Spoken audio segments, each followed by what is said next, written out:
Guys, नमस्ते प्रणाम सभी को, गुड आफ्टरनून। और मेरे घर में बन रहा है अभी चाय, जो कि बना रही है मंजू। देखिए गाइस, इंडक्शन पे चाय बन रहा है। तो बाकी एकदम पूरा किचन साफ सुथरा से रखती है गाइस। ये तो है, थोड़ा लाइट कम है, हो गया। तो इधर इशू है जो खा रहा है भवरा।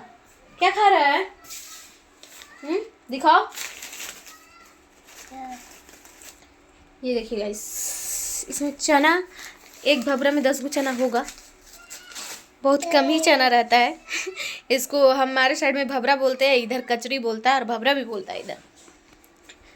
तो अभी हम लोग जा रहे हैं चाय और कचरी खाएंगे, और उसके बाद 5-6 बजे हम निकल जाएंगे कार्यक्रम के लिए। मेरा कार्यक्रम आज तेलारी में है, रविदास जयंती में, हम और धनंजय शर्मा जी।